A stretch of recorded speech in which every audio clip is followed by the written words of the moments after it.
Fala galera da G-Fight, Diego Ribas direto de Las Vegas mais uma vez para o nosso podcast semanal e como sempre acompanhado de Carlinhos Antunes e Marcelo Alcântara. Tudo bom, pessoal? Beleza, Diego, tranquilo aí, pronto para mais uma. Beleza, sempre um prazer estar com os amigos para poder trocar uma ideia novamente.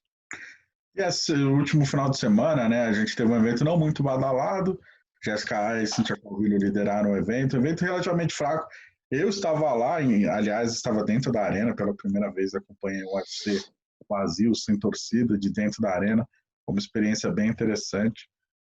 Até mencionei com o Marcel, Carlinhos, eu não sei se eu já te falei isso, as Girls, ela não dava a volta completa no octógono, isso me chamou muita atenção, cara. Porque elas subiam, ficavam naquela posição olhando para a câmera, aí só simulando o final de terminando e aí desce a escadinha, assim, tipo, elas não davam a volta. Óbvio, por que isso? Com o público, né? Então, sim, é. Até mandei uma mensagem pro Marcelo, então, na hora. Então, por que fazer elas virem para cá para só subir 10 centímetros e 10? Sei lá, achei curioso. Eram duas ring girls que estavam lá? Eram duas, cara, duas. Porque tiveram os primeiros eventos na volta da pandemia, eram só uma, né? Se não me engano, era a Luciana Andrade. Era a Luciana Andrade, em Vegas. Na Flórida era a Brittany Palmer, daí a Luciana, depois foi a Luciana e a Brooklyn, sei lá o nome dela. E aí tava essas duas que eu nem sei o nome, uma lourinha e uma morena, que eu nem sei o nome. Enfim. Agora vamos às notícias, né? Curiosidades. Curiosidades. Um assunto que pegou muita gente de surpresa aí. Na verdade, é até curioso, na pesagem da sexta-feira, logo depois, o Dana White sempre foi conversar ali com a gente no UFC Apex, né? E eu esperei o final ali da coletiva para perguntar para ele. E o Anderson Silva, quais são seus planos para o Anderson? Ele ficou meio assim, não quis responder muito. Eu mencionei do Anthony Pérez, enfim, do Conor. Aí ele falou que meio que nem entrou no assunto do Conor e falou que eu não sabia que o Pérez tinha desafiado o Anderson e que ele até mencionou, é normal, esses caras se desafiam tudo, mas meio que para mim não faz sentido no momento. 2 dias depois ele conversou com o TMZ Sports aqui nos Estados Unidos e ele aprofundou mais o assunto, que era justamente a resposta que eu queria que ele me desse. Que ele não sabe o que fazer com o Anderson, porque o Anderson tem 45 anos, tem um preço bem grande, né? Não é barato tirar o Anderson Silva de casa para poder lutar, e ele tem lutas no contrato. E eu imagino que o contrato dele obrigue ele a oferecer lutas, como é de praxe, né? Tem que me oferecer, sei lá, 2 lutas por ano. Se ele não fizer isso, o Anderson pode entrar na justiça e pedir, imagino eu que seja isso, tá, gente? Ele possa pedir liberação do contrato. Então, pro UFC, não tem adversário, não tem plano de carreira pro Anderson, não vai disputar o cinturão aos 45 anos, tem lutas para fazer e ele quer lutar, e ao mesmo tempo eles não querem perder o Anderson, não querem liberar ele do contrato. Imagina, o Anderson, um baita nome, vai assinar com o Bellator, sei lá. Então tá meio nessa encruzilhada. O que você achou dessa encruzilhada, Carlinhos? E qual você acha o destino do Anderson? Você acha que ele volta a lutar? Enfim, a gente conversou sobre ele semana passada, né? Mas ele volta a ser um assunto aí meio que ninguém sabe o que fazer com ele. Pois é, a gente até comentou sobre isso na semana passada, sobre esses desafios, que nomes poderiam ser interessantes para o Anderson lutar, né? Citamos alguns nomes. E é complicado, né? Como você falou, para o Anderson lutar é uma quantia bem generosa, né? Ele não vai lutar por qualquer meio trocado ali.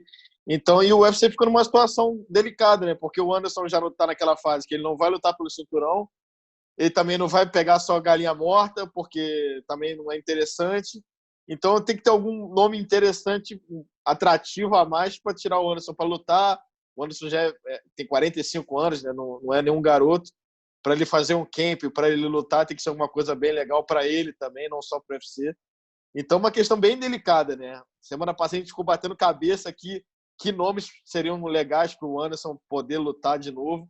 Eu acho que ele ainda vai lutar, eu acho que ele vai, pelo menos, cumprir esse contrato com o UFC. São 2 lutas, né, se não me engano. Então, acho que ele vai lutar, vai cumprir essas 2 lutas. O negócio é saber contra quem, né? A gente tentou decifrar semana passada contra quem. Essa super pelo Pet, a gente falou de Cerrone, a gente falou de Demian, de Weidman. São esses nomes que aparecem, assim, que a gente pensa assim, que possam ser interessantes para o Anderson, porque ele não vai pegar nenhum garoto podendo tomar uma surra aí e um garoto querer fazer um nome em cima dele. Também não vai pegar um cara muito ruim. É difícil. É uma missão delicada pro Dana White e pros matchmakers do UFC. É uma encruzilhada, né? Como o Diego falou, também é um nome gigante que o UFC não quer perder. Mas ao mesmo tempo que não quer perder, também não quer gastar. Não dá para você simplesmente jogar o Anderson em qualquer card, né? Só para cumprir tabela, só para deixar ele num card principal ali, mais uma terceira luta, quarta luta. Mas e aí? O tanto que se gasta para ter o Anderson? A bolsa dele é grande, né? Ele precisa de um atleta também de nome razoável para poder fazer uma luta legal para o público. Ainda atrapalha ainda mais, eu acho, a questão da pandemia, porque se você coloca o Anderson para lutar aqui no Brasil, qualquer que seja o adversário, você coloca ele em algum card e o card vai ser um sucesso. É praticamente certo isso. Todo mundo quer ver o Anderson lutar, ainda mais aqui no Brasil, mesmo que seja a luta de despedida ou próxima disso. Aliás, ainda mais se for de despedida, né? Então, se tivesse público, poderíamos fazer aqui no Brasil ele como até o main event da noite, e seria uma solução para o UFC. Agora, sem essa possibilidade, é difícil você colocar qualquer um no caminho do Anderson e ele, de repente, não desempenhar bem, enfim, é uma encruzilhada interessante aí. Acho que o Dana White tem um pepino para resolver. E eu acho também, assim como o Carlinhos, que o Anderson quer lutar, né? Ele já manifestou essa vontade e ele vai querer fazer essas lutas aí que ainda existem no contrato dele. Apesar de ter 45 anos, ele ainda vai querer se despedir do octógono, atuando. Concordo. E estou na mesma dúvida, eu não faço ideia do que possa ser feito. Espero que o UFC de fato encontre alguns adversários de renome, assim, que ele consiga terminar a carreira de uma forma bacana também, né? O maior legado. Poxa, anos e anos invicto, diversos recordes, manteve o cinturão por anos. Foi um dos grandes responsáveis pela popularização do esporte no Brasil, né? Que mais ele precisa, obviamente vai ser um Hall da Fama do UFC, mas ele precisa terminar a carreira de uma forma boa, né? E esses últimos anos foram 2 flagras no exame antidoping, algumas derrotas, fraturou a perna, enfim. Gostaria mesmo que fosse, não descarto lutas contra caras menores, de categoria de baixo, acho justo, eu acho importante acho que o Anderson merece pegar um cara que ele possa fazer o show, vender uma luta e entrar como frango favorito mesmo. Não veria sentido ele pegar um cara que pudesse usar a sua juventude contra ele. Assim, acho que não é essa hora. Ele não merece servir como boi de piranha, né? Como dizem. O Anderson não chega a ser o porteiro da categoria, né? Mas muita gente fala essas coisas, alguns ditadores, e para chegar ali na categoria, no ranking, sempre tem um cara aqui para bater, para ele entrar no ranking, né? O Anderson não chega a esses pontos. Mostra que o Anderson está tão desesperado por um adversário legal que ele está topando até tudo, né? O Pet, que é bem na categoria de baixo, desafiou, ele está topando. E como o Marcel falou, se não tivesse a pandemia, eu acho que o Anderson poderia até encabeçar vai ter um evento aqui no Rio de Janeiro, não sei como é que vai ser essa questão de pandemia, se vão manter o cronograma ainda, mas estava marcado para novembro um evento aqui no Rio, né?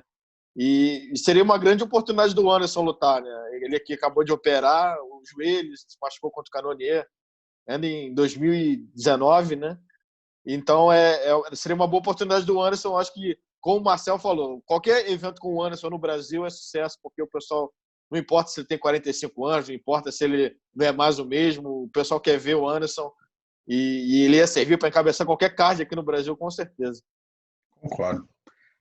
Bom, e quem agora que a gente já finalizou a era Anderson, né? Hoje a gente vive a era Amanda Nunes, campeã de 2 categorias, defendeu os 2 cinturões de forma simultânea e alternada, feito inédito, nocauteou todas as ex-campeãs das 2 categorias, enfim, tirando aquela... Não, tirando ninguém, passou o carro em todo mundo, né? Tantos feitos de supremacia tamanha que o Dana White, já na coletiva de imprensa após a luta dela, 2 semanas atrás, mencionou, até comparou o legado dela com o de Anderson Silva, John Jones, justamente pelas perguntas similares, né, que giram em torno de e agora, o que fazer, quem seria o próximo? Curiosamente, a Amanda, numa entrevista recente para o Esporte Espetacular da Globo, para a Evelyn Rodrigues, mencionou que planeja, até visualiza um futuro próximo, um final próximo para a carreira dela. Talvez até ela que já anunciou que vai tirar, né, um período ali sabático, porque a esposa dela, a Nina, está grávida. Talvez ela se aposente. Poxa, uma aposentadoria prematura, porque a Amanda claramente tem muito a dar ainda para o esporte. Tá sobrando, voando, vencendo todo mundo. Ainda uma trilogia com a Valentina teria que acontecer, né, gente? Mas enfim, fica essa coisa da possível aposentadoria muito cedo. Mas também o discurso dela faz todo sentido, que ela quer, enfim, ter a família dela, dar prioridade para a esposa e para a filhinha que vai nascer.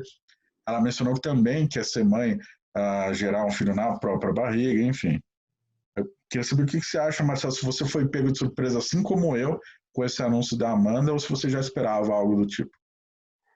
Eu acho que eu também fui pego de surpresa, mas se você for parar para ver o atual cenário para Amanda, faz sentido ela sentir essa vontade, aliás, não sentir essa vontade, né, essa vontade grande de poder ter desafios pela frente. Ela já conquistou muita coisa, já bateu nas principais adversárias que ela poderia, já é ali possivelmente, acho que é uma das poucas unanimidades que a gente tem entre especialistas, entre fãs, da atleta, é a maior atleta de todos os tempos no MMA. Bateu a Ronda Rousey, bateu a Chris Borg, que poderiam ser ali equiparadas a ela, enfim. Então, a Amanda, ela está num cenário onde você não enxerga um futuro próximo para ela, um desafio gigante. Ela já bateu em todo mundo que está ali, varreu a categoria de cima, não tem mais muito para onde ela ir. De fato, e acho que o lado pessoal dela, hoje em dia, está muito mais importante do que o lado profissional. Ela mesma já disse que ela já construiu uma saúde financeira boa, uma independência financeira razoável para ela se manter. Então, assim, o que seria o objetivo dela agora? Ela tem mais é que esperar, de repente, tirar esse período sabático aí, curtir a família, curtir a filha que vai vir, e aí ver se de repente surge um nome, alguma lutadora que começa a fazer barulho, que empolgue ela a retornar ao octógono para poder fazer uma luta interessante, uma luta de renome. Porque no cenário atual, não dá para enxergar ali alguém que faça sentido para ela entrar no octógono. Acho que ela está muito mais ligada à família do que propriamente a continuar se desgastando com a carreira, enfim, indo atrás de tudo isso que envolve, né, você entrar e se manter no topo, como ela já faz há algum tempo.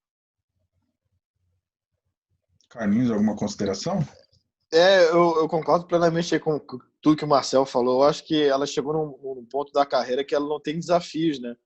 E a gente sabe que para um atleta se manter em alto rendimento, ele precisa de desafio. A gente vê bem o caso do John Jones na questão esporte, né? Sem tirando aquela questão extra ali. Ele é um cara que a gente vê que ele está desanimado, né? Ele não tem desafios na categoria dele. Por isso que a queda de rendimento dele é drástica.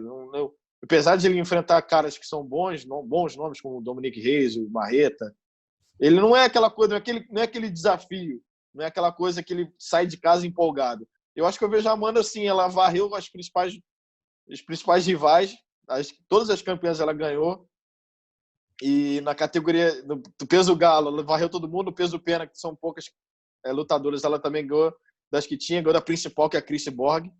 Eu acho que a única luta que seria legal de todo mundo ver aí seria uma revanche com a Cyborg, mas eu não sei se ela também estaria interessada, e também teria que ver aquele casamento de organizações, né? Agora a Cyborg está no Bellator, a Amanda do UFC, mas então a filha dela vai nascer agora esse ano, então é muita coisa conspirando para ela não ter essa motivação para ela fazer camp, viajar, aquele desgaste todo, ficar longe da família, da namorada, da filha que vai nascer. Então, eu acho bem justo ela pensar nisso e até de um outro pensamento, eu vou sair por cima, né? Eu estou no auge da minha carreira, eu ganhei tudo, eu já conquistei tudo que eu queria, é o melhor momento de parar, o momento perfeito de todo atleta que em alto rendimento gosta de, vou me aposentar em alta, seria esse da Amanda, com 2 cinturões, ganhou de todo mundo, a hora de parar seria essa, né? E eu acho que é bem justo ela pensar nessa aposentadoria. Eu só acho que tem um ponto que difere um pouco da Amanda para o John Jones, é que para mim o John Jones ainda tem uma margem de manobra, né? O John Jones pode, de repente, ir para a categoria de cima e enfrentar, né? Que nem ele queria, o Francis enganou, engano, como você bem quiser, pode de repente desafiar, né, e enfrentar o Adesanya, que ele também estava ventilando isso, então ele tem uma certa margem ali para poder ter um desafio na carreira. A Amanda já não existe isso, não enxergo isso, pelo menos. Faz sentido.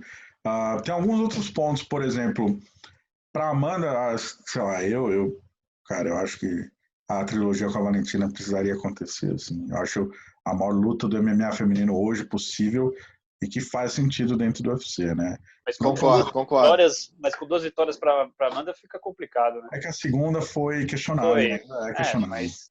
eu acho que o grande ponto, eu acho que o grande ponto é que se você comparar com o Conor McGregor, enfim, diversos lutadores, existe a parte de ambição financeira.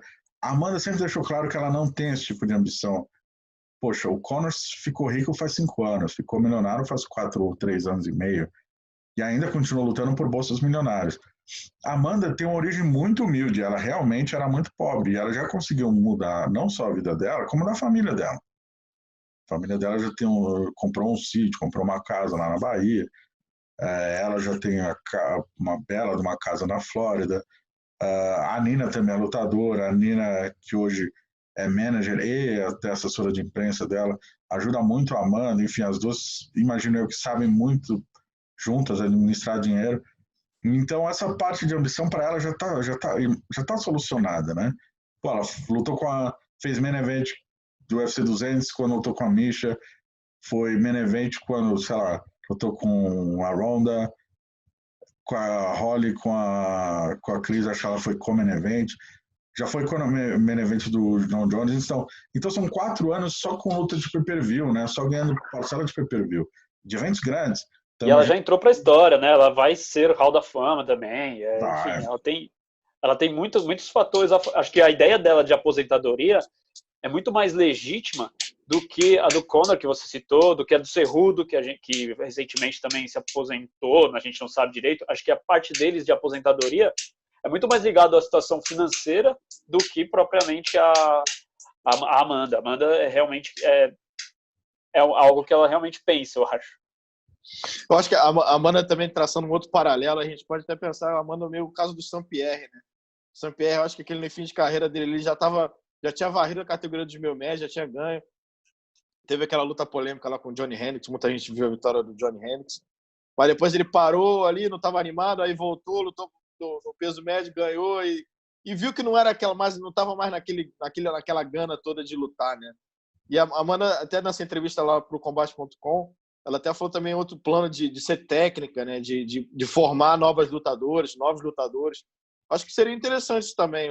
Ela, não sei se formaria uma equipe, uma filial da ATT, alguma coisa assim, de revelar novos nomes. Seria uma coisa legal também de ver a Amanda nesse outro lado de técnico, né? Como é que ela teria esse olhar de técnico, de tanto aprendizado desses longos anos que ela teve, e de experiência com vários técnicos até chegar na ATT. Seria também legal isso. Até para olhar pelo lado do MMA feminino, imagino eu, né? Sim, é. Parte do esporte está crescendo bastante, e ela como uma das pioneiras da luta faz tempo, e uma das grandes responsáveis pela popularização do MMA feminino nos últimos anos, em especial no Brasil, né?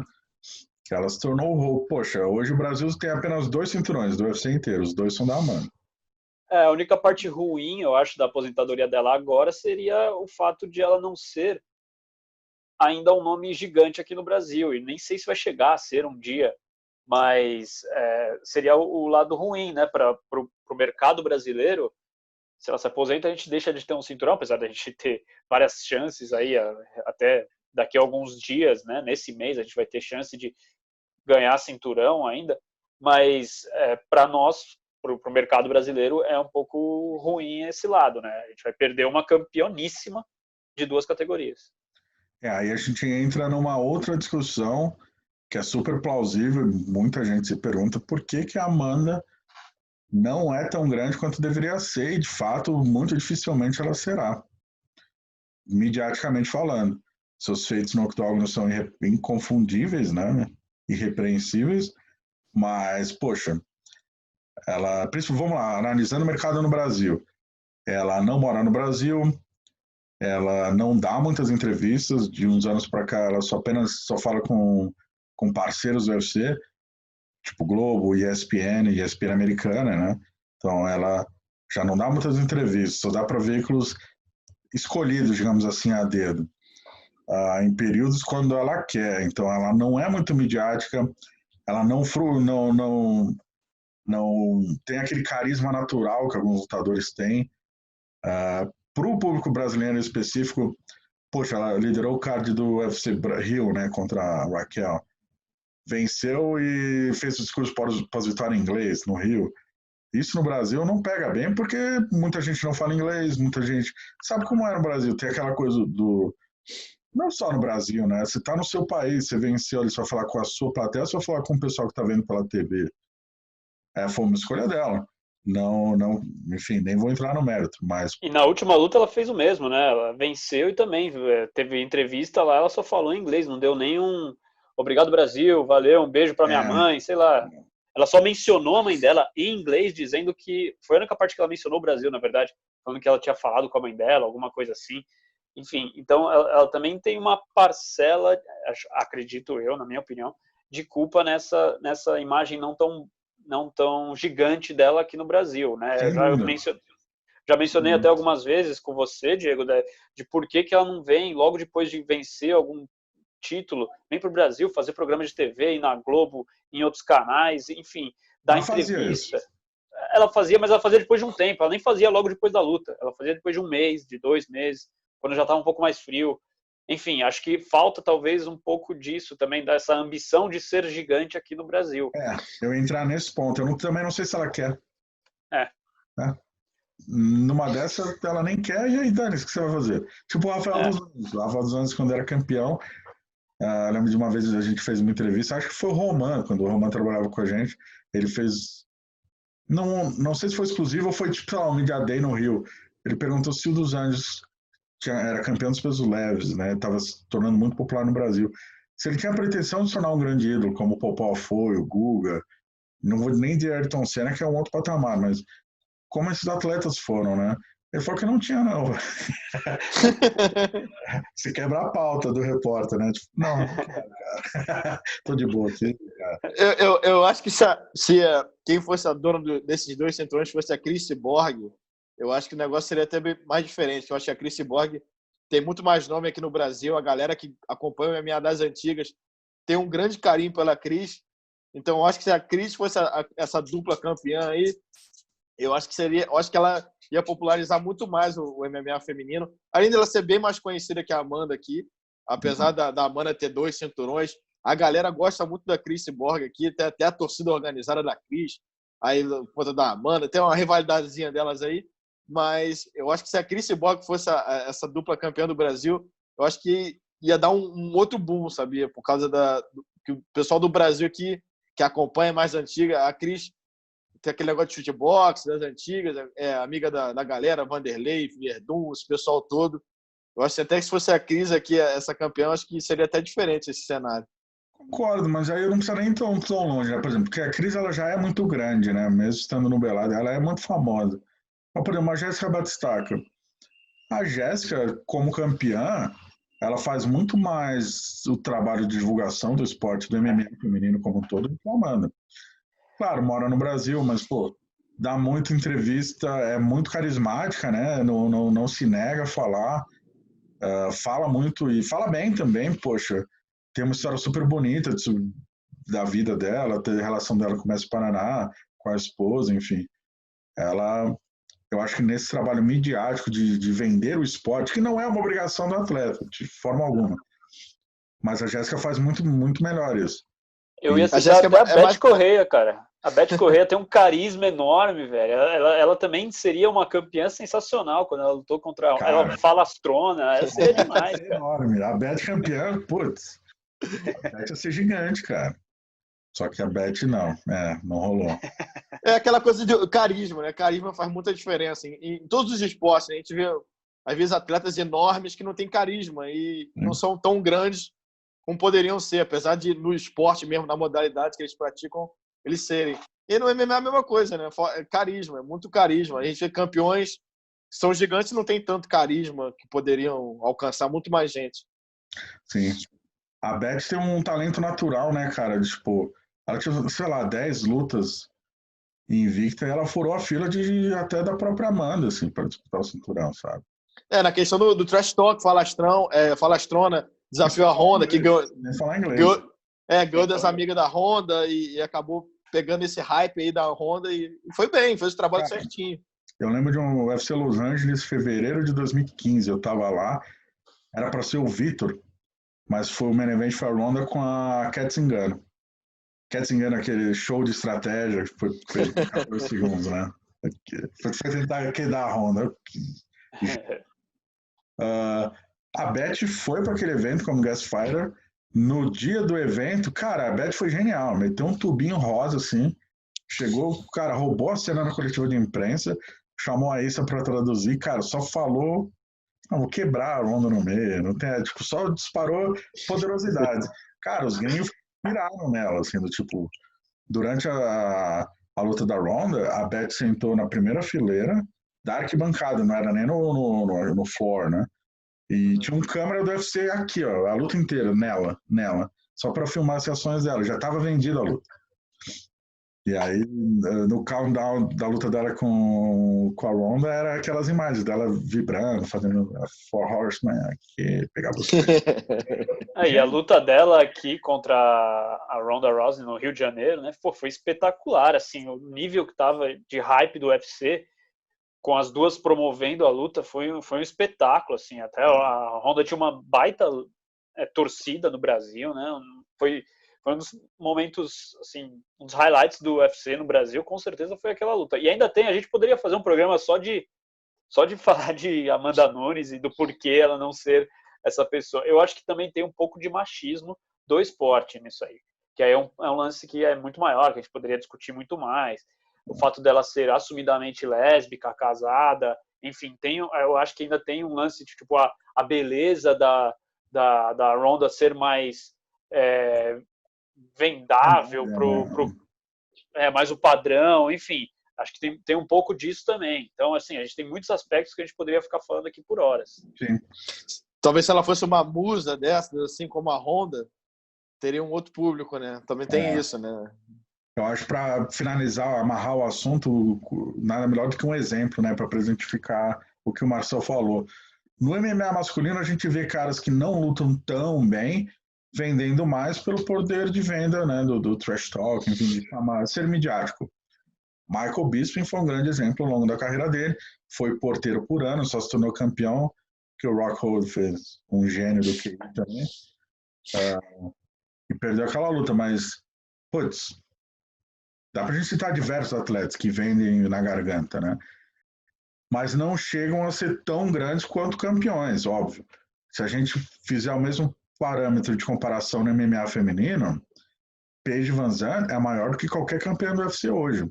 Se você somar as redes sociais da Weili Zhang, da Amanda e da Valentina, que são as 3 campeãs, e empata com a Paige, cara. E a Paige tá longe de ser uma top 5, assim, né?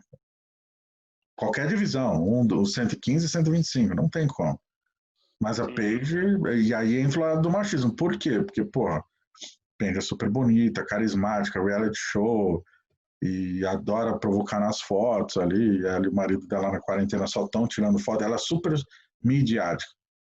E aí, enfim, tem essa discrepância bizarra.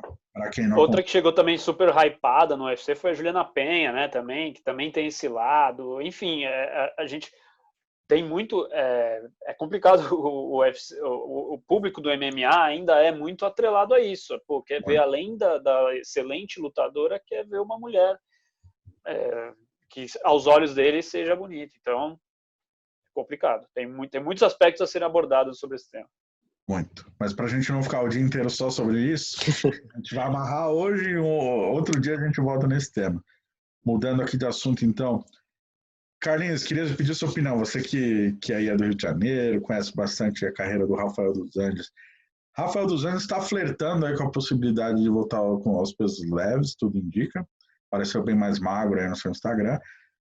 Mas também desafiou o Conor McGregor, né? Uma luta que era para ter acontecido no começo de 2016, não aconteceu porque ele, dos Anjos, fraturou o pé no sparring. E o Conor tá meio sem luta meio que aberto a lutar como peso leve, como meio médio, mas depois meio que se aposentou, mas meio que ninguém tá dando moral para essa aposentadoria dele. E o dos Anjos falou, para de falar, vamos lutar. Pergunta que eu te faço, você acha possível essa luta acontecer? Você acha que faz sentido? E você acha que o Conor, essa aposentadoria dele é mandrake? Olha, esse negócio do Rafael, ele descer de categoria, eu lembro que ele até comentou numa live que a gente fez, deve ter um mês atrás, um pouco mais, que a gente até questionou, né, se ele teria essa possibilidade de ele voltar ao peso leve. E ele até falou pra gente, se fossem lutas grandes, né? Luta com o McGregor era uma luta gigante, eu acho que só assim pro Rafael voltar pro peso leve, eu acredito, porque é um desgaste bem grande de corte de peso, né? A gente viu ele mais magro, mas uma coisa é ele fazer uma luta pontual ali, uma coisa é ele voltar de vez, né? Mas seria legal o Rafael voltar à categoria dele de origem, do peso leve. Eu acho que ele rende mais no peso leve. O peso leve, ele teve as suas melhores atuações no UFC, foi no peso leve, né? Atuações impressionantes com o Ben Henderson, com o Pettit, o Cerrone. Tirou para nada todos esses aí, grandes nomes da categoria. E seria interessante ver o Rafael de volta, como é que ele reagiria nessa categoria. Eu acho que o meio médio, a gente até comentou, conversando em outras ocasiões, eu acho que tem muita gente grande para ele ali, é meio complicado, na minha visão. E sobre a aposentadoria e sobre essa luta, se vai acontecer, eu não sei se o Conor vê essa luta com bons olhos também, não sei se o Rafael é um cara tão vendável assim para ele, apesar de ser ex-campeão do peso leve. Não sei se o Conor deixaria essa aposentadoria, que eu acho mandrake, já completando. Eu não sei se ele deixaria essa aposentadoria para lutar com o Rafa, não. Ia ser bem legal. Os dois fizeram uma rivalidade aí naquela época, que eles acabaram não lutando. Seria bem interessante para a gente, para o Brasil também. Seria bem legal ver o Conor contra o Rafael. Mas eu não sei se essa luta sai, não. Eu acho que o Conor tá dando uma de mandrake, João sem braço aí nessa aposentadoria. Daqui a pouco ele tá de volta aí contra alguém aí, ou tá torcendo para alguém se machucar, o Justin Gaethje se machucar para ele pegar o Khabib. Eu não duvido nada, ele tá nessa espreita aí. Eu também acho que o Conor tá de olho nos principais nomes ali da divisão dos leves. Não sei. O problema do Rafael é justamente esse. O Conor hoje, ou assim. Não, o Conor só vai sair de casa para pisar no octógono se for por muito dinheiro. Não sei se o dos Anjos é o cara para isso. No momento, acho que não. Mas, pô, pro MMA brasileiro seria espetacular. Seria muito interessante, inclusive, se a torcida fizesse uma pressão ali nas redes sociais, né? Convencer o Carequinha a aceitar essa luta. E se o Carequinha der uma moral, der uma pressionada, acho que o Conor acaba aceitando. Mas valores de cifras, né? Putz, difícil imaginar. O Khabib já vai lutar contra o Justin. Quem sobraria? O Poirier vai lutar agora. Não tem muito para onde correr o Conor também, né, cara? Não mencionou o cinturão interino, mas também não vai ter cinturão interino. O Khabib vai defender agora. O que eu acho que o Justin já é o dono do cinturão interino, então, tipo, o nome que aparece quicando aí, que a gente não entende porque que não estão querendo casar, ou não sei o que aconteceu, é o Masvidal, né? O Masvidal tá sem adversário, tá louco por uma luta com dinheiro, e o Conor, né, principal luta pra grana é ele. Bota esse cinturão aí que o Masvidal ganhou, que não vale nada, mas que o Conor uma vez falou que queria ganhar. Bota esse cinturão em jogo pô, eu acho que ia render muito dinheiro. É um estilo de luta que ia agradar muitos fãs, ia ser bem interessante. É o único nome que eu vejo assim de atrativo pro Conor querer lutar, tirando o Khabib, é o Masvidal com esse cinturão BMF. Discordo. Acho sim que o Masvidal é importante, acho sim que faria sentido, que faria dinheiro, mas tem um nome que bota todo mundo no bolso, Nate Diaz, a trilogia, cara. A trilogia. Independentemente do cinturão BMF, do Masvidal ter dado um pau no Nate Diaz, se a gente olhar o histórico do UFC, os 3 maiores pay-per-view da história, Conor e Khabib, Conor Nate Diaz 2, Conor Nate Diaz 1. Faz todo sentido fazer essa trilogia para mim. Imagino eu. Masvidal não vende tanto, cara, quanto o Nate. Masvidal tem muita sorte, isso sim, cara. 2 anos atrás, metido, velho. Aí ele nocauteou o Darren Till, saiu na mão com o Leo Edwards nos bastidores. Aí todo mundo começou a falar dele, daí ele espancou o Ben Askren ali com uma joelhada. Depois passou o carro Nate Diaz, pô, o cara virou milionário da noite pro dia, estava para ser demitido. Ainda acho que ele precisa baixar a bola aí nesse sentido. Ele disse que o Dana White ofereceu a luta para ele contra o Kamaru Usman em cima da hora, né, da noite pro dia, por isso que ele não aceitou. Enfim, não é a primeira vez que o Dana deve ter feito isso, não só com ele, mas com todo mundo, né? E aí, se você não aceita, você não aceita, ele passa a bola pro próximo, que foi o Durinho. Sempre foi assim. O Demian lutou com o Udry justamente porque ele aceitou. Se ele tivesse dito não, a bola passaria para outra pessoa. E é isso, cara. Essa divisão é complicada. O UFC é complicado. E tem dias que você tem que jogar. Tem dias que você não é o dono da bola, cara. Por isso que o Dana até tem elogiado bastante o Durinho nessa questão, né? Que o Durinho tá sempre querendo lutar, né? Ele fala, me bota mês que vem pra lutar. Ele fala pro Dana, me bota mês que vem, ele luta. Aí ele acaba de lutar mês que vem, em agosto quer lutar de novo. Luta. Então, é o funcionário do mês, né? Aquele quadrinho que muitos restaurantes têm. O funcionário do mês é o Durinho nesses últimos tempos, que ele está aceitando não qualquer luta, né? Mas ele está sempre à disposição do UFC para lutar. E isso aí conta pontos, né? Tem que agradar o careca, às vezes. Não tem jeito. O careca gosta o Cerrone brasileiro. De um É o homem no momento. E, por sinal, o Durinho vai disputar o cinturão do UFC no dia 11 de julho, no Main Event do card do UFC 151, é 151? 251. 251, dia 11 de julho, na estreia da Ilha da Luta. E para comentar essa luta em específico, a gente convidou hoje o Vicente Luque, parceiro de treino e corner do Durinho, que estará presente na luta do dia 11 de julho. Com vocês, Vicente Luque.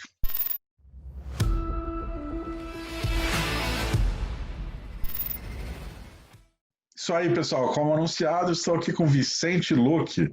Tudo bom, Vicente? Obrigado por participar mais uma vez do nosso podcast. Beleza, tudo certo. Valeu aí pelo convite. Imagina. Primeira pergunta que eu queria te fazer, Vicente. Agora o UFC com a agenda caminhando, muitos eventos sendo marcados e muitas lutas sendo oficializadas. Quando a gente vai voltar a te ver no octógono? Não sei, eu acho que o plano meu é voltar em agosto. Eu acho que é uma boa data, uma boa época. Estamos vendo, não sei de nenhum evento anunciado para agosto ainda. Então, estou de olho, já falei com o meu empresário para tentar me encaixar em algum evento. Estou treinando, estou me mantendo bem, assim, tanto na dieta, mantendo o peso próximo e treinando da maneira que dá para ficar em forma e pegar essa luta quando aparecer a chance. Então, te ver na Ilha da Luta, a Ilha da Luta não está muito nos seus planos, não? Se for só em julho, não. Eu tô querendo agosto. Se fosse na Ilha da Luta, eu acho uma boa, mas se for em outro lugar também, eu quero mais, assim, tô visando essa data de agosto. Onde for, não é muito, assim, o foco, né? Eu só quero lutar nesse mês de agosto. Eu acho que é uma boa data para mim. Tá, ok. Pelo que eu vi de movimentação até agora, as datas de agosto até o momento vão ser em Vegas. Temos dia 11, dia 15 ali, né? Holly Holm no dia 1, enfim. Cormier no dia 15. Claro que tudo pode mudar por causa da pandemia. Mas eu mencionei a Ilha da Luta, Vicente, porque o Dana White bate muito na terra que a Ilha da Luta, a função dela é abastecer as lutas internacionais. O pessoal que não pode entrar nos Estados Unidos. E aí, obviamente, você, por ter passaporte americano, seria, entre aspas, um desperdício, né? Se apresentar na Ilha da Luta. Uma vez você pode entrar e sair dos Estados Unidos a hora que você quiser. Aliás, tem 3 passaportes, pode entrar e sair basicamente de onde você quiser, a hora que você quiser. Sim, eu acho que isso facilita bastante para mim nessa questão de... Eu pude lutar, né, no evento de maio em Jacksonville, exatamente por ter a cidadania americana, então não tive problema de entrar lá. Eu fui corner do Durinho em Vegas, também pude entrar pouco tempo antes da questão do Trump anunciar que brasileiro não ia poder entrar lá. Mesmo assim, eu poderia por ter a cidadania, então isso me facilita bastante, ajuda muito. E, assim, eu tenho a opção de lutar nos Estados Unidos, acho que acaba abrindo uma vaga. Quem for na Ilha da Luta, espero que o máximo de brasileiros que não estão podendo lutar nessa época possam fazer suas lutas lá, possam estar voltando à atividade, porque eu imagino como deve ser difícil. Eu tive a chance de fazer uma luta esse ano, quero fazer minha segunda, então quem ainda não pôde lutar, realmente está passando aí um tempo complicado, então quero que eles possam ir lá na Ilha da Luta e lutar, dar o seu melhor. Vicente, você citou aí, né, você ter sido corner do Durinho e, enfim, eu queria que você então falasse pra gente um pouco da diferença entre ser corner e lutar. Obviamente que se você for simplista, você vai falar, pô, um sai na porrada e outro não. Só que assim, pensando mais no que você mais se atenta quando você está como corner, no que você mais se atenta quando você está lutando, a adrenalina, como é que é diferente de você estar em ação ou de você estar só do lado e orientando alguém? Como é que você... Qual é a principal diferença entre esses dois mundos? É bem diferente. Para mim, muito mais fácil lutar, sem dúvida. Eu acho que lutar é muito tranquilo, não é tanta adrenalina, dá aquela ansiedade, né, antes da competição, mas já é uma coisa que eu estou acostumado. E eu tenho controle sobre o que eu estou fazendo lá dentro. Ser corner é diferente, porque, ao mesmo tempo, com o Durinho, eu já estou ficando acostumado, já fui em vários corners dele, eu conheço muito bem o jogo dele, mas tem aquela adrenalina e aquele nervosismo de eu não estou lá dentro, eu não tenho como controlar, eu tenho como falar para o Durinho o que ele tem que fazer, e se ele fizer legal, vai dar certo. Às vezes pode acontecer outras coisas na luta que a gente não tem controle. Então eu acho que essa é a principal diferença, a falta de controle que eu tenho como corner. Eu só posso dar a instrução e confiar no Durinho. Graças a Deus, assim, ele é um atleta muito já de ponta, já está treinado, já sabe o que fazer, escuta muito bem. Então, quando eu falo, ele geralmente já está vendo aquilo ali. Então, a gente em casa, a gente tem uma mentalidade bem parecida. E eu conheço muito bem o jogo dele. Eu sei o que que funciona e eu tento dar a instrução dentro do jogo dele. Eu acho que isso também é um detalhe, porque eu não posso ir no corner dele e dar instruções como se eu estivesse lutando. O jogo dele é outro. Ele é um cara que vem do grappling, tem uma força muito grande no jiu-jitsu e tem uma trocação afiada também, mas de um estilo muito diferente do meu. Então eu tento adaptar a minha instrução para o estilo de luta dele, para a maneira que ele se comporta ali dentro do octógono. E tem funcionado. Então é mais difícil que lutar, mas também tem ido bem, tem dado muito certo. Então eu gosto das duas experiências. Da última vez que você foi corner, você deu muita sorte, né? O Durinho venceu aqui em Vegas o Tyron Woodley por decisão unânime. Como é que foi aquela luta ali? Eu lembro, até te encontrei ali depois ali na coletiva de imprensa. Eu brinquei que o Durinho, eu esperava que ele amarrasse o último round, porque ele ganhou 4 rounds seguidos. Como é que foi a expectativa para aquele camp? Uma luta contra um ex-campeão e ele passou o carro na gênero da luta, né? Venceu com certa facilidade. Surpreendeu muita gente. Te surpreendeu a tamanha facilidade que ele dominou um ex-campeão? Um pouco, assim, não foi uma surpresa, porque a gente se prepara para todos os níveis de atleta e quando a gente estudou o Tyron Woodley, a gente sabia que ele foi um ex-campeão muito dominante, tinha um jogo, vamos dizer, forte naquilo que ele faz, só que a gente estudou, o Durinho fez o treinamento, ele tinha uma estratégia montada, então, na teoria, tudo estava muito bem feito, muito bem encaixado. Era para acontecer da maneira que aconteceu. Lógico, isso em teoria. Quando a gente vai para a prática, a gente sabe que pode ter adversidades, pode ter situações diferentes, só que a luta correu muito bem, o Durinho não saiu da estratégia em nenhum momento, ele não também, vamos dizer, mentalmente ele estava muito bem, porque quando você luta com um cara que já foi campeão, com um cara de nome, se você não tiver mentalmente bem, às vezes você pode respeitar demais seu adversário. E o Durinho não respeitou, ele entrou lá para botar o ritmo, para mostrar que ele está pronto para ser campeão. E eu acho que tudo correu muito bem dentro do planejado. Não foi uma surpresa, mas com certeza eu acho que ele superou a expectativa de muita gente. Até as pessoas que sabiam do potencial dele viram um Durinho que consegue lutar 5 rounds muito bem, sem se cansar, traçando a estratégia perfeitamente e fazendo isso contra um cara como o Tyron Woodley, que não é qualquer um da categoria. Então acho que foi uma grande luta, com certeza. E Vicente, como é que vai ser agora essa próxima luta do Durinho contra o Kamaru? É um cara que Durinho treina junto, né? Vocês conhecem muito bem o Kamaru. como é que é se preparar para uma luta contra um cara que já treinou junto, vocês conhecem bem, o cara que divide o mesmo espaço, a mesma academia? Como é que vai ser a estratégia para lutar com um cara que conhece tão bem o Durinho também conhece tão bem ele? Como é que vai ser essa estratégia de montar uma tática para ganhar do Kamaru?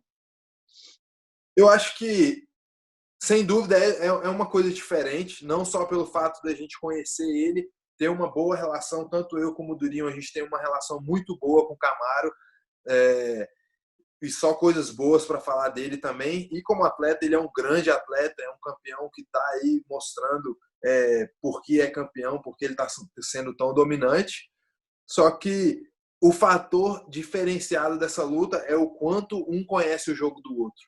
Então, o Durinho sabe os pontos fortes e fracos do Kamaru, e o Kamaru também sabe os pontos fortes e fracos do Durinho.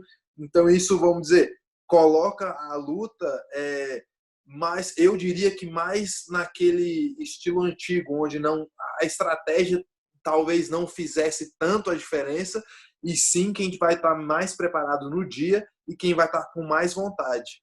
Então, quando eu entro nesse ponto da vontade, eu acredito que o Durinho, eu sei que o Durinho tem uma vontade muito grande de ser campeão. O Kamaru já foi campeão, já defendeu o cinturão, tem vontade de continuar sendo campeão, mas eu acho que esse diferencial entre o Durinho não ter sido campeão ainda, tá vindo muito bem, de uma sequência de vitórias muito boas, vai trazer essa vontade a mais para ser campeão. Eu acho que isso pode fazer a diferença e vai ser um lutão. Acho que todo mundo vai poder ver uma grande luta entre os dois melhores da categoria, o campeão e o número 1. E eu vou estar lá junto com o Durinho, vou estar apoiando ele e vamos nessa. Eu acho que vai ser uma grande luta. Vicente, você tem 5 anos aí de UFC, né? Quando estreou em 2015, e desde lá você encaminhou uma boa sequência, e 11 vitórias, só 2 derrotas desde então. Só que ainda está ali no top 15, está no 13º da categoria, e viu nesse meio tempo o Durinho chegar de forma avassaladora na sua categoria, fez 4 lutas e já vai lutar pelo cinturão. Eu queria que você, que acompanha tão de perto também a carreira do Durinho, falasse pra gente o que você aprendeu de repente com essa trajetória do Durinho até aqui, né? Chegar de forma arrasadora e já disputar o cinturão, enquanto do outro lado você ainda está alguns 2, talvez, passos atrás para futuramente encarar e lutar pelo cinturão. Eu acho que o maior aprendizado é a consistência. Confiar no trabalho que a gente vem fazendo, porque eu conheço o Durinho desde 2014, a gente começou a treinar mais em 2015, 2016, daí para frente a gente começou a realmente conectar bastante, ele ia no meu corner, eu ia no corner dele, e assim, tanto eu como ele, a gente teve altos e baixos nesse período, mas a gente sempre continuou acreditando no nosso trabalho, continuou se dedicando, continuou... em nenhum momento a gente relaxou. A gente falou, não, tá complicado, tá difícil, vou tirar umas férias. Sempre a gente estava lá treinando, buscando melhorar, olhando nossos erros, para evoluir. E quando eu vejo o Durinho chegando agora para disputar o cinturão, eu vejo, caraca, nosso esforço não é em vão. Nosso esforço a gente vai colher a recompensa lá na frente. Então, fortalece mais ainda o que eu venho fazendo, acreditar no meu trabalho. E lógico, eu acho que uma coisa muito assim, um diferencial do Durinho, assim que ele chegou na minha categoria, né, na meio médio, ele pegou boas lutas com os caras certos e venceu. Então acho que isso é uma coisa essencial. Ele pegou lutas como o Demian Maia, como o Tyron Woodley, que são caras duríssimos, pouquíssima gente consegue fazer as lutas que o Durinho fez com eles. Então, acho que isso alavancou ele lá para cima. E isso também, olha, eu preciso conseguir chegar com caras assim e conseguir ter uma grande performance. Eu tive a chance de fazer isso com o Thompson, infelizmente não consegui ter a performance que eu queria. Então, assim, eu preciso aproveitar melhor as chances assim que eu tiver. E eu acho que o Durinho fez isso muito bem. Tem essa questão de conseguir as lutas, você mencionou as lutas certas, né? Em momentos chaves. Quando você enfrentou o Thompson, se não me engano, você tinha 6 ou 7 vitórias seguidas. Como é essa negociação por trás ali para conseguir, como você disse, as lutas certas, no momento certo? O Thompson, de fato, se você tivesse vencido, sua carreira seria outra hoje. Estaria mais na frente no ranking, talvez até já tivesse enfrentado, talvez até o Demon, o Woodley, enfim, tivesse mais na frente no ranking. Como é essa negociação? Por que você só teve, digamos, uma luta certa até o momento e o que falta para ter uma outra luta certa no momento certo? É complicado especificar assim, a negociação, ela acontece de várias formas. A gente tenta casar a luta, tem o meu interesse, tem o interesse do UFC, o que vai acontecer no momento, e a partir disso a gente consegue encontrar um adversário. Então eu vejo assim, uma coisa, vamos dizer, que pode pesar contra mim é o fato de eu não sou um cara muito falador, que é muito provocador. Isso eu não sou e não tenho intenção de ser porque não é de mim, entende? Então, assim, por isso eu também entendi que qual é o meu papel? Eu preciso colocar lutas extremamente agressivas, que o público goste bastante. Eu preciso estar ativo para ser visto e dessa maneira me tornar interessante para o UFC.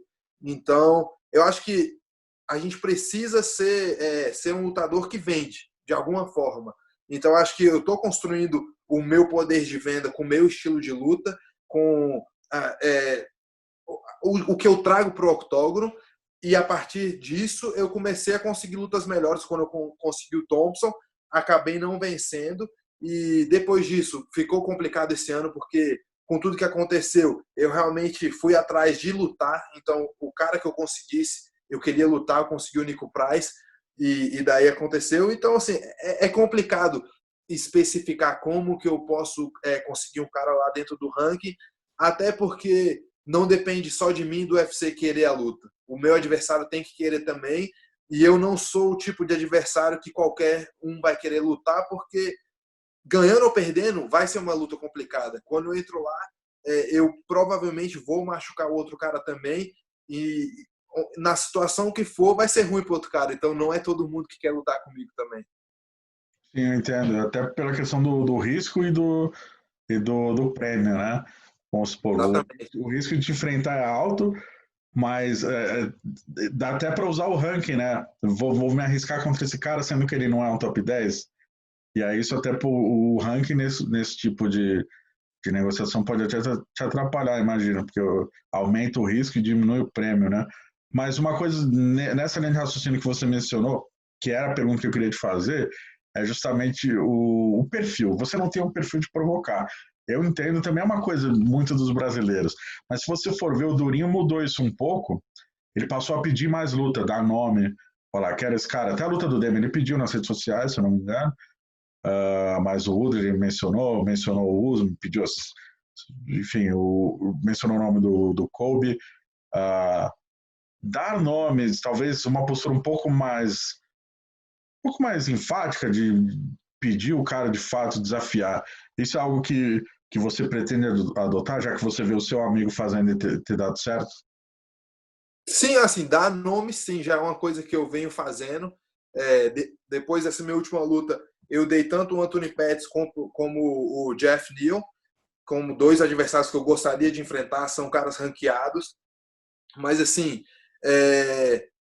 eu entendo que se eu olho essas lutas, no papel elas são excelentes. Eu acho que o UFC gostaria de fechar essas lutas, e eu acho que os fãs adorariam uma luta eu contra Jeff Neal, eu contra Anthony Pettis, porque são caras trocadores, caras agressivos. Casados comigo vai ser uma grande luta. Mas o problema entra quando vão chegar a conversar com o UFC e os caras terem que aceitar. Então, assim, até agora eu ainda não tive nenhuma resposta em relação a esses adversários, se pode acontecer ou não, mas eu acho que são lutas que sim, o UFC teria interesse, e eu deixei lá. Eu soltei o nome depois da minha última luta, soltei esses dois nomes. Acho que são grandes lutas a se fazerem, e vamos ficar aí na expectativa se acontece. Maravilha. Um outro ponto que eu queria ver contigo é que é curioso, né? No Brasil, esse aspecto de treino, enfim, de luta contra parceiros de treino não é muito comum. Tem até fã que não olha com bons olhos, né? E o Durinho tomou a iniciativa de desafiar o campeão. Claro que, na verdade, independentemente do fato de terem treinado juntos ou não, o objetivo dos dois é serem campeões, né? E só tem um cinturão. Era um cenário que todo mundo já imaginava, o próprio Usman, creio eu, né, já esperava. Ao mesmo tempo, você é amigo e parceiro de treino do Durinho e agora são da mesma categoria. Num mundo ideal, os dois vencendo, eles sendo campeão, você chegando perto do cinturão. Como é que vocês resolveriam isso? No par ou ímpar? Vocês lutariam? Eu acho o Durinho já mencionou uma outra vez que não se imagina te enfrentando, né? Como é que é o seu ponto de vista? É um pouco diferente porque eu e o Durinho, a gente não é só amigo e parceiro de treino. Vai além. Então, realmente, entre eu e o Durinho não tem como acontecer uma luta.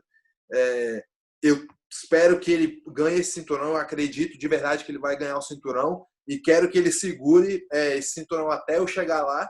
E quando eu chegar, aí a gente vai ver se o Durinho sobe ou desce de categoria. A gente vai dar um jeito. Ou se eu vou para outra categoria e vou atrás de outro cinturão, mas assim, não é uma luta que eu tenho na cabeça. A gente é muito amigo, nossas famílias são amigos, a gente trabalha e treina junto e vai muito além do só de treinar lá dentro da academia e tudo. A gente monta estratégia um do outro, a gente conversa sobre como que é o adversário, então a gente vai muito além, não tem como. É muito mais do que só uma amizade, é uma irmandade, então essa luta não teria como acontecer. Falar em estratégia, você não vem para o camp do Durinho, né?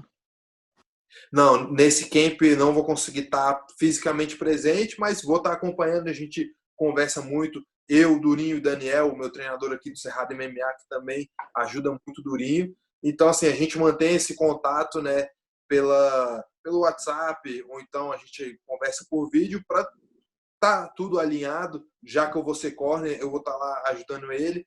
Acredito que o Daniel também. A gente precisa estar por dentro o máximo do treino. A gente conversa bastante com o Henry também, que é o treinador lá da Sanford. Então, assim, não vou poder estar lá fisicamente, mas vou estar lá acompanhando o máximo que eu puder. Vicente, você estava até falando da pergunta do Diego, na questão do Durinho, se o Durinho chegar a ganhar o cinturão e se mantiver lá no topo, é até uma questão de alguém pode subir de categoria, descer, coisa. A gente viu isso há um tempo atrás, que é a questão do Cormier com o Velasquez, né? Quando o Velasquez era o campeão do peso pesado, o Cormier começou no meio pesado.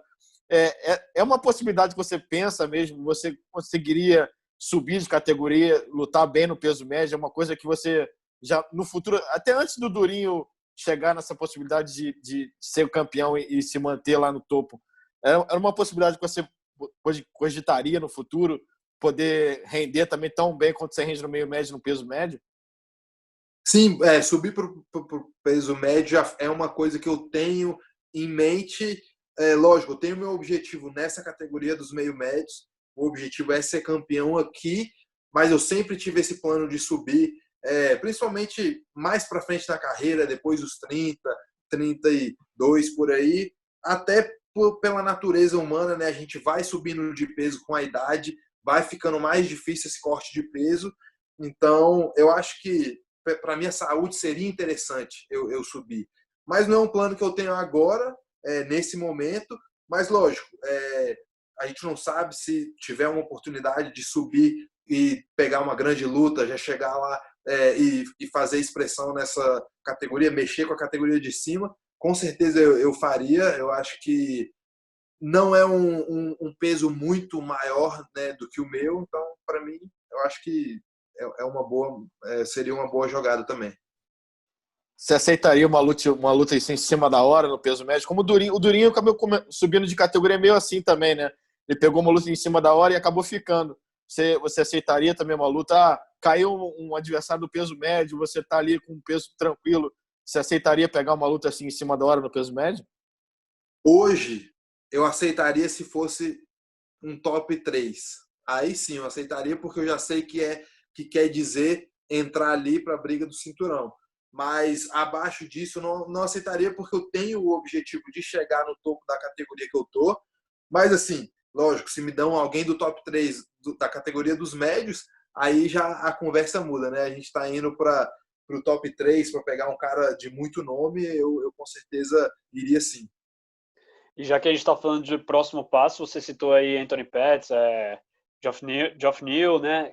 Além deles, agora surgiu a possibilidade também do Rob Lawler, né? Já que o Rob Lawler está ali acima de você, logo acima de você, também tem nome, Neil Magny, enfim, ali no bolo onde você está, quem que você...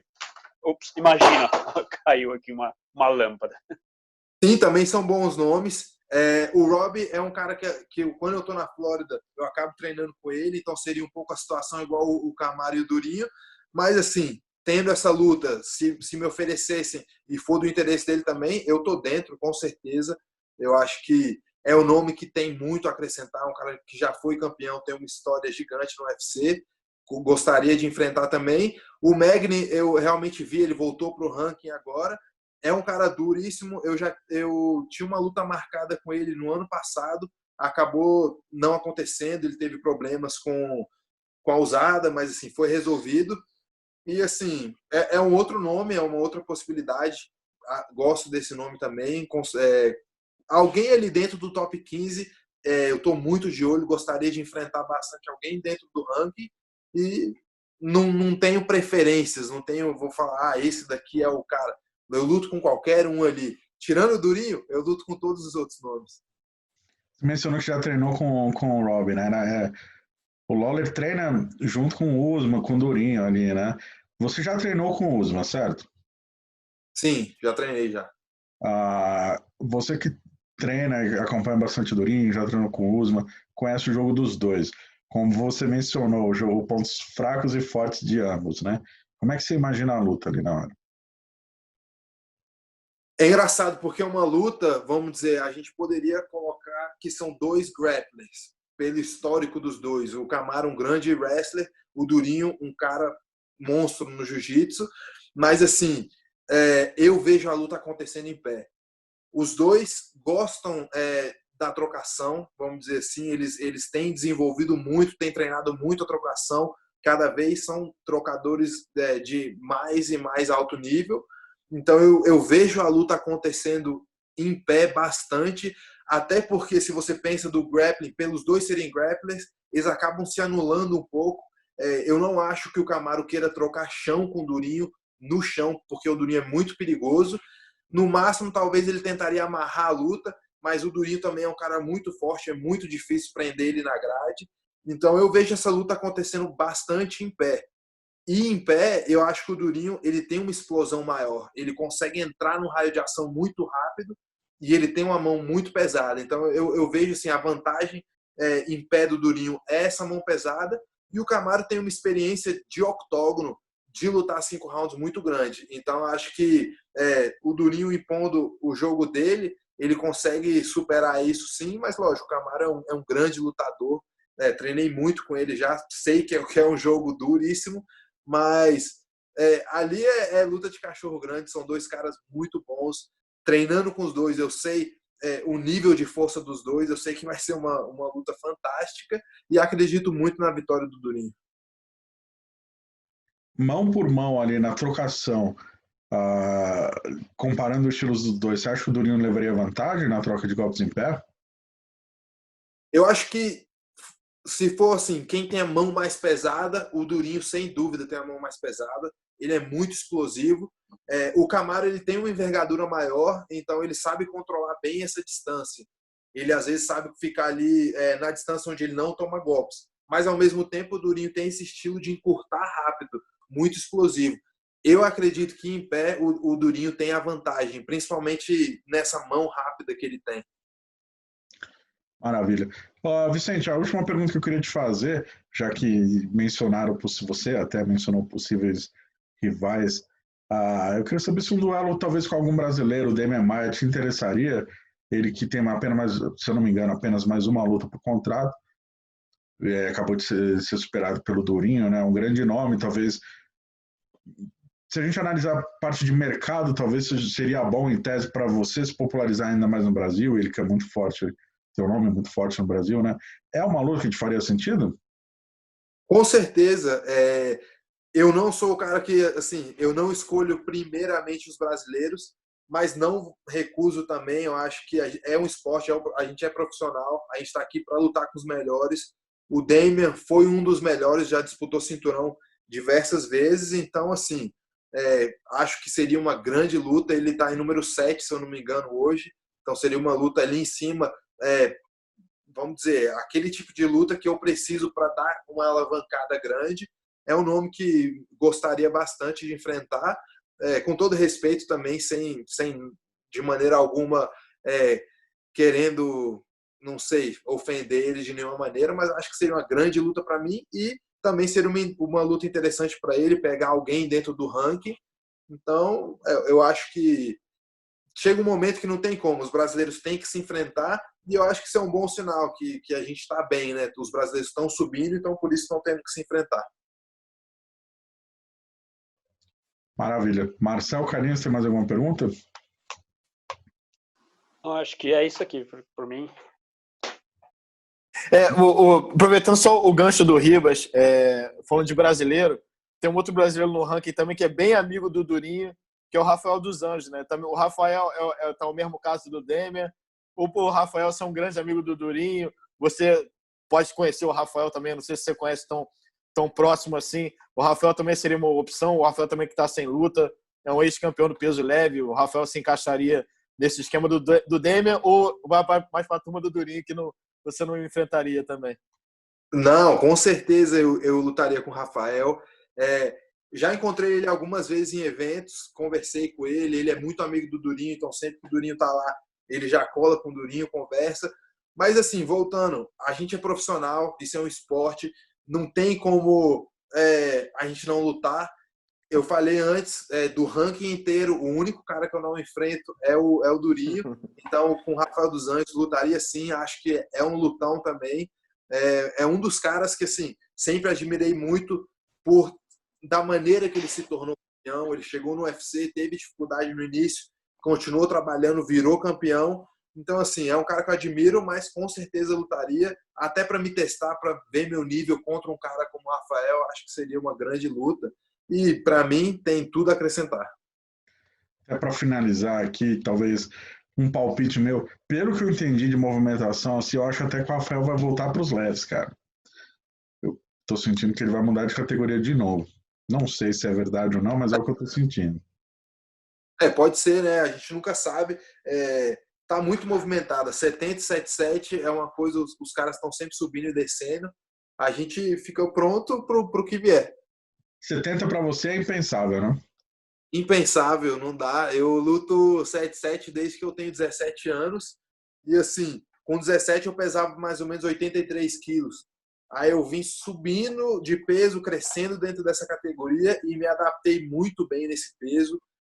Hoje eu caminho aí entre 88, me mantendo assim leve, isso é na dieta para fazer camp 88, 87.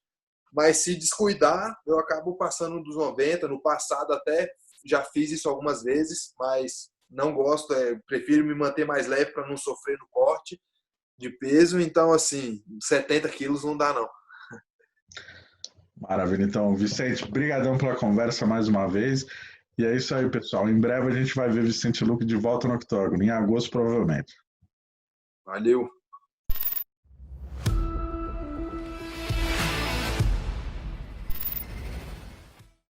É isso aí, pessoal. Foi para a conta mais um papo com Vicente Luque. E agora, como de praxe, a gente vai, para finalizar o nosso podcast, já fazer uma breve análise do card que está por vir nesse sábado, que vai ser aqui em Las Vegas, por sinal, né? A terceira edição do show em Las Vegas, que vai contar com o main event entre Curtis Blaydes e Alexander Volkov. Vamos analisar primeiro as 3 lutas principais da noite. Eu gostaria de pedir a sua opinião, Marcel. O que você acha da luta da Raquel contra a Marianne Renault? É um duelo aí para matar ou morrer das duas. As duas não vêm de uma sequência tão boa assim. A Raquel, das últimas 4 lutas, perdeu 3, né? Inclusive a última para Holly Holm na decisão, mas perdeu também para Germaine de Randamier, para Amanda Nunes, né? Depois dela ter disputado o cinturão com a Amanda Nunes, ela não conseguiu se reerguer. Mas ainda mantém o top 10 ali da categoria. É uma atleta importante. está no número 6 atualmente, vai enfrentar a Marion, que é a número 10. A Marion também não vem de boa sequência, 2 derrotas seguidas. Lembrando que lá atrás, a Marion venceu a Jéssica Batistaca, né? Quando elas se enfrentaram, ela conseguiu finalizar a Jéssica Batistaca. Então, ela tem algumas boas lutas na carreira, mas ultimamente não tem se saído bem. Perdeu 2 vezes por decisão, então para as duas aí é uma luta para ou se manter ali no ranking e poder ainda respirar no UFC, ainda mais a Marion, que já tem 42 anos, ou de fato, se perder, vai complicar a situação das duas no maior torneio de MMA do mundo. Se arrisca um palpite, Marcelo? Eu vou de Raquel. Raquel, acho que tem mais garrafas para vender e deve vencer essa daí. Ela tem mais recentemente vem de melhores apresentações. Acho que Raquel tem um leve favoritismo. Sabe quem popularizou essa expressão, garrafas para vender? Eu já ouvi, foi o Robson Grace. Robson Grace. Robson Grace. Pai do Renzo e do Ralph e do Ryan. E tem até explicação, né? Eu já ouvi a explicação, mas eu não... Aí está indo muito a fundo. A explicação, não sei. Um dia a gente liga pro Renzo e pergunta. Carlinhos, Josh Emmett, da Alpha Male, e o Shane Burgos, lá do estado de Nova York. Quem que vai levar essa? Olha, até pegando até o gancho que o Marcel falou da luta das meninas, também esse vai ser um confronto bem interessante ali na categoria do peso pena, né? Porque os dois estão também no top 10 ali, o Josh Emmett está na 8ª posição e o Shane Burgos está na 10ª. E os dois também vendo uma boa sequência de vitórias. Nenhum dos dois perde desde 2018. O Shane Burgos com mais vitórias, com 3 vitórias, e o Josh Emmett com 2. Então vai ser também aquela questão de quem ganhar vai se manter ali, tentando uma caminhada até chegar ao top 5 ali da categoria, que o top 5 também tá bem embaçado, é uma galera bem complicada ali, o Holler, o Ortega, o zumbi coreano, tem o Yair Rodrigues também, é muita gente boa ali naquele topo, né? Mas vai ser quem vai se manter ali, quem vai continuar nessa caminhada. E pegando de embalo ali o palpite, eu apostaria no Shane Burgos, é um cara que é mais novo que o Emmett, né? Vem uma sequência de lutas mais regular que o Josh Emmett. Então, se eu tivesse que apostar em alguém, eu apostaria no Shane Burgos. Mas é uma luta bem dura ali. Eu estou até bem curioso para ver como é que vai ser esse duelo, que vai ser o main event do UFC Las Vegas 3. Mas eu apostaria no Shane Burgos ali. Vamos ver se eu vou estar bem no palpite ou na semana que a gente vê como é que vai ser isso aí. Eu concordo com o palpite dos dois, aliás. Bom, pessoal, e a luta principal da noite entre os pesos pesados, Curtis Blades e Alexander Volkov. Volkov, que é um russo aí duro pra caramba, já venceu o Verdun, inclusive. Curtis Blades, que tem apenas 2 derrotas por Francis Ngannou ali no cartel. De resto, passou o carro em todo mundo. Duelo difícil, pesos pesados, onde quando uma mão entra, acaba. Marcel, o que você acha dessa luta? O que você acha desse casamento de estilos e quem é o favorito, na sua opinião? Essa é uma luta que é interessante. Eu acho que pode ser... Não imagino uma luta que vá durar os 5 rounds. Acho que são 2 atletas bastante duros. Como você disse, o Curtis Blades tem apenas 2 derrotas, as 2 para o Francis Ngannou, ou seja, tem um respaldo aí, um histórico para poder mostrar que é um cara que pertence à divisão dos mais importantes. E são 2 atletas que buscam essa renovação da categoria. Apesar de já estarem no UFC há algum tempo, eles já não são aqueles nomes antigos, né? A gente sempre vive falando de peso pesado, Alistair Overeem, o Cigano, que já está há muito tempo, enfim, tem muitos atletas de muita bagagem nos pesos pesados, e esses vêm aí para construir a nova divisão. O Volkov também é um atleta bastante duro, principalmente na trocação, e eu imagino que essa luta não vai ser aquela que vai ser arrastada aí pro chão. Imagino uma luta em pé, e se eu tivesse que dar um palpite, eu vou de Curtis Blades, que acho que ele consegue vencer e aí se candidatar, ficar ali no bolo do top 3 da categoria, já mirando um cinturão. Carlinhos. Eu concordo com o Marcelo, acho que essa luta também não vai durar os 5 rounds. Um bom duelo de estilos ali. Eu acho que o Blades até vai tentar uma luta mais agarrada ali, não vai tentar... Porque o Volkov é um cara bem grande, né? Então a gente vai ver como é que vai ser esse duelo meio de estilos, como é que vai ser. O Volkov, que veio uma vitória importante dele, foi contra o Verdun, né? Já faz um tempo, mas a grande vitória dele, o principal nome que ele venceu na divisão foi o Verdun. E o Blaydes vem de vitória de outro brasileiro, que foi o Cigano. Foi até uma vitória no início desse ano ali, até não estava esperando, confiava no Cigano, mas o Cigano acabou derrotado.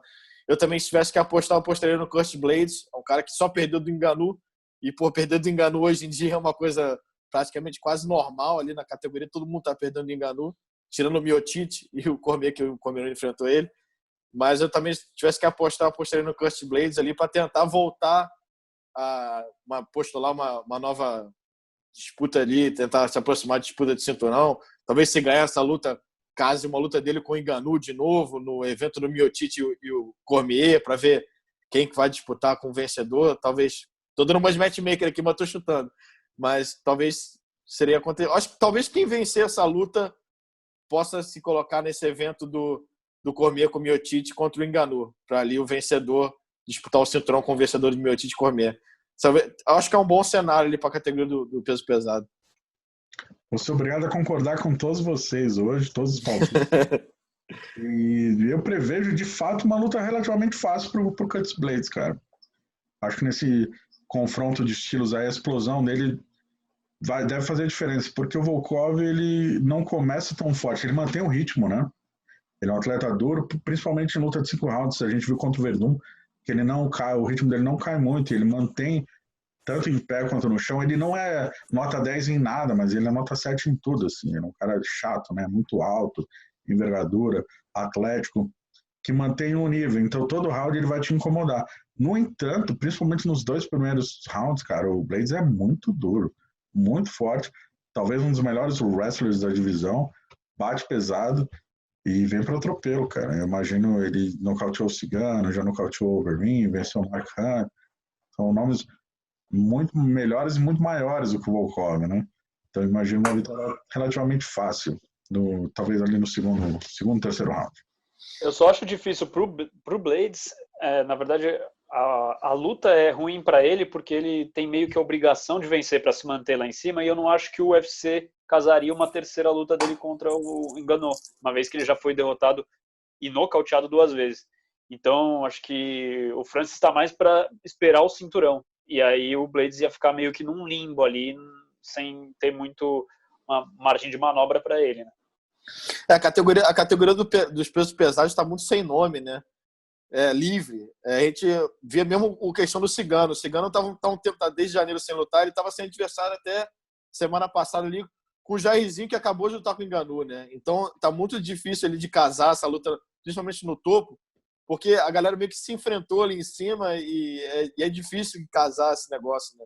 Talvez se o Volkov ganhar, seria mais fácil do UFC casar ele com o Ngannou do que com o Blaydes, mas não sei se o Ngannou vai ficar esperando tanto tempo. Eu, se fosse o Ngannou, até esperaria, porque ele merece disputar o cinturão de novo, mas tem que ver se ele vai querer esperar, vai querer ficar um tempo sem lutar, porque o Cormier lutando com o Miocic em agosto, eles só devem lutar mais pro fim do ano, né?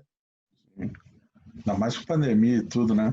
Mas o Ngannou não parece estar disposto a esperar, não, cara. Eu acho que ele vai forçar essa super luta com o John Jones, que eu duvido que aconteça, mas gostaria muito de ver. Ele vai forçar essa luta ou até pegar alguém para baixo do ranking, porque ele tá muito confiante, cara. Ele tá no ápice da carreira dele ali. Putz, as últimas 4 lutas somadas, sei lá, deu 5 minutos, não lembro exatamente a conta. Mas nocauteou todo mundo. E ele ganhou de todo mundo que tá lá em cima da categoria também, né? Fica difícil até para ele ter um adversário que ele não ganhou já. Ele praticamente ganhou da galera que tá no ranking, ele ganhou praticamente todo mundo ali. Só falta o próprio Cormier e o Miocic, que venceu ele. Pois é. Ou o Derek Lewis, né? Mas, pô, o Lewis tá pra baixo do ranking. Acho que não faz sentido essa luta. Mas se cruzar no caminho, acho que dessa vez ele atropela o Derek Lewis. Também acho. Acho que vamos ver o camaronês campeão do UFC. Aí fica aí vamos ver. Mas é isso, pessoal. Então hoje a gente fecha a conta, encerra a nossa... Já nem sei qual edição semanal do nosso podcast. A 4ª edição. Fechamos a 4ª. Com sucesso mais uma vez. E é isso. Vejo vocês na semana que vem. E para quem estiver ouvindo, por favor, Acompanha nosso podcast no Spotify, no iTunes, Google Podcast, seja lá onde for. Acompanhe nossas redes sociais, acesse nosso site, que agora é www.gfight.com, não é .com.br mais. Tá chique, agora é .com. Você nem me deu a chance de me defender da minha lâmpada aqui, da minha luminária, cara. É verdade, tá tudo bem? Fez algum estrago, não? Não, tá tudo tranquilo, ela sobreviveu, tá tudo certo. Aqui, quando a gente estava fazendo a entrevista com o Vicente, eu dei uma empolgada, acabei batendo aqui e a luminária caiu para lá. É uma gambiarra isso aqui, né? Vocês veem aqui, o pessoal que está só ouvindo, a gente também tem o vídeo, né? E fica disponibilizado no YouTube. Então, o Diego tem ali bonitinho atrás dele os livros do UFC, os bonequinhos, essas coisas todas. O Carlinhos tem o ventilador. Eu tenho esse quadro aqui, que foi, na verdade, é um quadro que é da minha mulher, eu não sei, acho que é alguma coisa do Friends, e aí eu acho legal, eu boto ele aqui no fundo, só que atrás é uma bagunça, né? E aí eu acabei esbarrando, bateu na luminária, caiu, mas não quebrou nada, tá tudo certo, e eu tô vivo. Show de bola. Pessoal, vejo vocês semana que vem, grande abraço e até mais. Valeu, gente, até semana que vem.